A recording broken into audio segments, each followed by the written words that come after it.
Welcome back to another trade recap. As you can see today, ended up taking one trade on the Nasdaq. I ended up getting stopped at break even, so I am break even on the day and break even on the week. This trade was my first trade of the week, so let's kind of just run through everything and what I was wanting to see, what did happen, and how I reacted to it. So let's go to 7:30 market open. So at 7:30, what I wanted to see was overall in the higher time frame. If we go to the 4-hour, I was very bullish bias. On the higher time frame, I was bullish bias. I wanted to see kind of this huge move be buy side of the curve, right? I wanted to be buy side of the curve because we have had sell side of the curve, right? Manipulation to then have buy side of the curve. So coming into market open on the higher time frame, I was indeed bullish. However, what I wanted to see was actually a move lower first, right? So I wanted to see a move lower. Ideally, I wanted to see these London lows be swept to then move higher. So I can target, internal buy side, London, and the external draw, as well as the daily fair value gap that was above us. So that's what I ideally wanted to see. But again, it doesn't matter what I want to see coming into market open. It matters what happens, right? So if we head back in time here to market open, let's go to just 7:31. We end up dumping down, right? Here's London low. We end up taking London low and just following through to the downside. So we end up just continuing to sell off throughout market open. We end up taking these relative equal lows. And if we take a look at ES at that point in time, what time was this at? Let's see. At 7:46. So at 7:46, ES was right here. So we were nowhere near taking this low. Therefore, we did end up putting in a bullish SMT with the relative equal lows. Oh.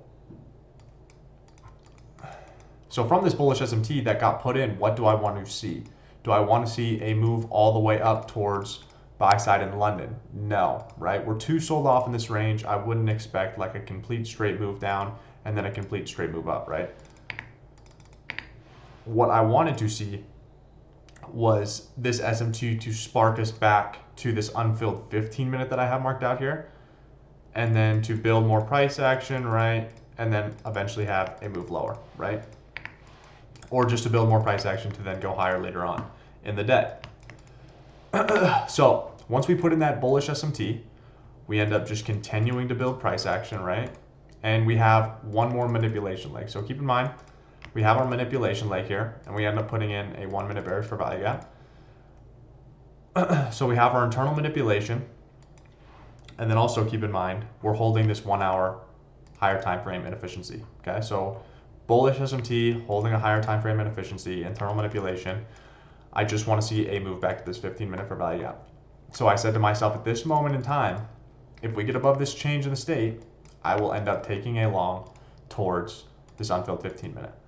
Now, what do we end up doing? We end up running the fair value gap and getting above the change in the state. So I enter long with my stop just targeting a 1-to-1, a little above the recent low, right? And if we go to the 5-minute, we end up putting in this 5-minute bearish for value gap. So it was a little bit of a sketch trade, and I'll show you why I moved my stop to break even. So we end up putting in this internal high, right? Coming back to this 1-minute fair value gap. And I said to myself, okay, this internal high is resting inside of this 5-minute bearish for value gap. So once we take this high, if we are bullish, we should go right through it. If we are bearish, we're going to sweep this and possibly maybe go lower or just continue to build more price action. Either way, when we take this high, I'm moving my stop to break even. So what do we end up doing? We end up taking the high. I move my stop to break even, and I soon got stopped out on the next candle. Now, if we fast forward, it ends up pumping straight to my take profit. Am I mad at that? No, not at all. Why? Because I mitigated risk and I preserved my capital. Never be mad at preserving your capital. Never be mad at getting stopped at break even, right? You mitigated your risk. You did what was necessary. And that's what I did, right? If we were bullish, I wanted to see us just flush through this 15-minute and then have a fast reaction. As you can see, what happens after we tap the 15-minute, we have a fast reaction to the downside. So I wanted to see a fast move to the 15-minute. Ended up getting stopped at break even. Completely fine with that. So, like I said, took that one trade today.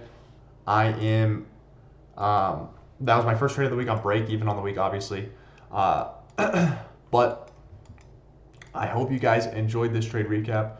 I hope you guys learned something. I hope you guys are continuing to learn something and understanding trade and risk management.